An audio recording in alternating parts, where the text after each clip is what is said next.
జై గురుదేవాయ నమ. జై కాళీమాతయే నమ. హాయ్ అండి, అందరూ బాగుండాలి, అందులో నేను ఉండాలి.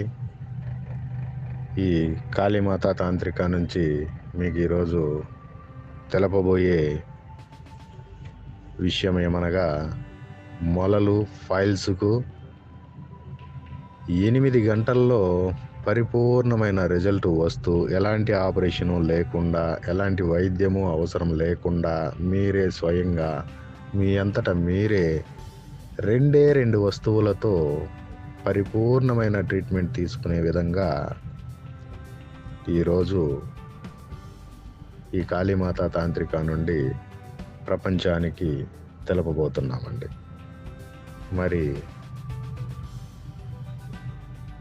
ఈ మొలల వల్ల మనము చాలా రకాలుగా బాధపడుతూ ఉంటామండి. ఆపరేషన్ చేసుకున్న కొన్ని సందర్భాల్లో ఫెయిల్యూర్ అవుతాయి, మళ్ళీ చేసుకోవాలి, తర్వాత నియమనిష్టలు అంటారు, ఇవి ఉండాలి. ఆ మొలలు ఉన్నవారు జీవితాంతం గుర్తు పెట్టుకోవాల్సిన విషయం ఏమిటంటే, రాళ్ళ గుండెకాయి, కోడిలో నుంచి రాళ్ళ గుండెకాయని వీళ్ళు తినకూడదు. అలాగే ఎముకకు మధ్య ఉన్న ఆ గుజ్జును వీరు తినడానికి ఇష్టపడుతూ ఉంటారు. ఆ రబ్బర్ వలె ఉన్న ఆ గుజ్జును తినడం కోసం వీరు చాలా వరకు ఇష్టపడుతూ ఉంటారు. అందులో ఈ పక్షి జాతికి సంబంధించినటువంటి ఈ గుజ్జును వీరు ఎప్పటికీ తినకూడదండి. ఈ 2 విషయాలను పరిపూర్ణంగా గుర్తుపెట్టుకొని శాశ్వతంగా పాటించండి. దీని ద్వారా మొలలు లేని వారికి మొలలు వస్తాయి, ఉన్నవారికి కూడా అధికమవుతాయి. మరి అలాగే ఇంకొక సూచన ఏమనగా, నీటి శాతం ఎక్కువ ఉన్న కూరగాయలు వీరు వారానికి 1-2 సార్లు తినక తప్పదండి.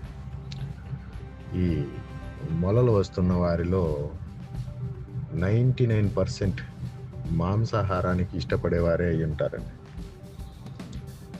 వీరిలో వాటర్ శాతం తక్కువ ఉండే ఫుడ్నే ఎక్కువగా తింటూ ఉంటారు, ఇష్టపడుతూ ఉంటారు. కాబట్టి వీరికి చెప్పేది ఏమంటే, సొరకాయ తినాలండి. సొరకాయ ద్వారా ఎన్నో విధాలుగా వాటర్ శాతం లాంటివి ఎన్నో ప్రయోజనాలు ఉన్నాయండి. మరి సొరకాయని తినండి, అలాగే బీరకాయ కూడా తినండి. బీరకాయతో పాటు పచ్చి క్యారెట్ తీసుకొని ఉదయం లేవగానే మీరు ఫ్రెష్ అప్ అయిన తర్వాత పచ్చి క్యారెట్ని తినండి. మీకు ఒక 50% ఉపశమనం అండి. ఈ మొలలకు సంబంధించి కానీ, బ్లీడ్కి సంబంధించి కానీ, నడుము నొప్పులు కానీ, కిడ్నీ నొప్పులు కానీ, కడుపు నొప్పి కానీ, ఇలాంటి వాటి దగ్గర నుంచి ఈ క్యారెట్ ద్వారా మీకు ఉపశమనం ఉంటుందండి. అలాగే ఇప్పుడు ఈ విషయాలన్నీ పక్కన పెట్టి, ఒరిజినల్ మనం అనుకున్న 2 వస్తువులతోటి ఎలా మొలలకు ట్రీట్మెంట్ చేసుకోవాలనేది వివరంగా చెప్తాను.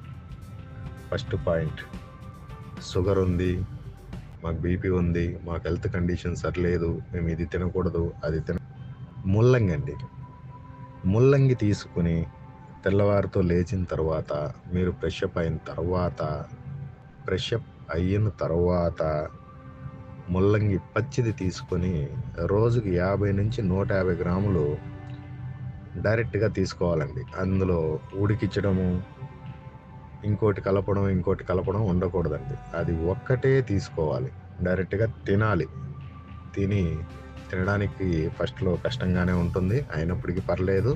తినడం పైన వచ్చే నష్టమేం లేదు, ఎన్నో అధికమైన లాభాలు ఉంటాయి. ఒక్క పూట తిని చూడండి, 8 గంటల్లో మీకు వచ్చే రిజల్ట్ ఏంటో మీరే కామెంట్ రూపంలో తెలపండి. మనం 2 అనుకున్నాం, ఒకటోది అయిపోయింది ముల్లంగితోటి. రెండవది ఏమనగా అరటిపండు, బాగా మాగినటువంటి అరటిపండు, చుక్క అరటిపండు ఒకటి తెచ్చుకోండి. మీరు రోజులో ఎప్పుడైనా పర్లేదండి, అరటి పండును 90% తినేయాలి.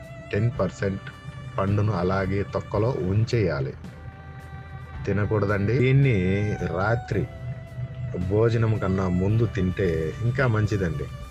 భోజనం కన్నా ముందు తింటే ఇంకా త్వరగా రిజల్ట్ వస్తుంది. తినేసి ఈ 90% తినేసి ఈ 10% పండు ప్లస్ తొక్క ఈ రెండింటిని కలిపి అలాగే భద్రపరచుకోండి.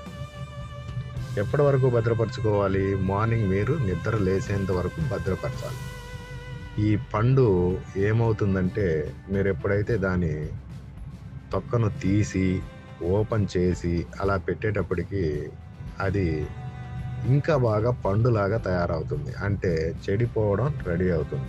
సద్ది పండులాగా మనం ఎలాగైతే సద్దన్నం అంటామో అలాగే సద్ది పండు అవుతుంది. ఈ పండు మలమూత్ర విసర్జన చేసిన తర్వాత ఉదరాన్ని శుభ్రం చేసుకోండి. మీ ఉదరాన్ని మీరు బాగా శుభ్రం చేసుకున్న తర్వాత ఈ తొక్క, ఈ 10% పండు తొక్కలోనే ఉందిగా, ఈ పండును తీసుకొని, ఈ తొక్క పండును తీసుకొని ఆ ఉదరానికి బాగా రుద్దేయండి, అప్లై చేయండి. బాగా అప్లై చేసిన తర్వాత ఈ పండంతా అయిపోవాలి, అంతవరకు అప్లై చేయాలి. బాగా అప్లై చేయండి. ఎలాంటి బాధ ఉండదు, ఎలాంటి నొప్పి కానీ, ఎలాంటి సిచ్యువేషన్ కానీ ఉండదు. అప్పటికప్పుడు విపరీతమైన స్థితిలో ఉన్నా కూడా మీరు ఆపరేషన్కు తప్పదు, వేరే దారి లేదు అనుకున్నా కూడా, ఇక ఈ మొలలతోటి మనం బయట వెళ్ళలేము అనుకున్నా కూడా ఇది ఒక్కసారి రుద్దండి. రుద్దిన తర్వాత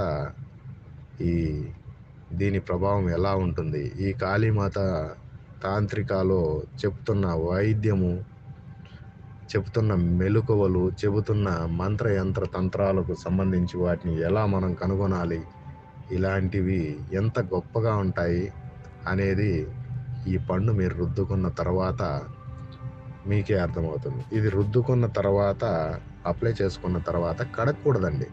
కడగకుండా అలాగే ఉంచేసుకోవాలి. ఎప్పటి వరకు? మళ్ళీ మీరు లెటిన్ వెళ్ళేంత వరకు, మలమూత్ర విసర్జన చేయడానికి ముందు వరకు అలాగే ఉంచాలి. మలమూత్ర విసర్జన అయిన తర్వాతే తిరిగి మళ్ళీ వాష్ చేసుకోవాలి, కడుక్కోవాలి. ఇది ఈ పండు అప్లై చేసిన తర్వాత 2 అవర్స్లో మీ రిజల్ట్ ఏ రేంజ్లో ఉంటుందనేది మీరే కామెంట్ రూపంలో తెలుపుతుంటారు. మేము ఆనందంగా చూసి సంతోషపడుతూ ఉంటాము. ఈ అరటిపండు వైద్యం మాత్రం ఒక 11 రోజుల నుంచి 21 రోజు వరకు చేసుకోవాలండి. ఇలా చేసుకున్నారంటే పరిపూర్ణంగా మీ నుండి ఈ మొలలు అనేటివి శాశ్వతంగా వెళ్ళిపోతాయి. మీకు ఇంతకు మించిన రిజల్ట్ కావాలన్నా, ఎలాంటి దాని గురించి అయినా పరిష్కారం కావాలన్నా, ఏదైనా మీకు కావాలంటే వెంటనే కామెంట్ రూపంలో తెలపండి. మీకు మేము కంపల్సరీ సమాధానం ఇస్తూ ఉంటాము. జై కాళీమాత, జై గురుదేవాయ నమః.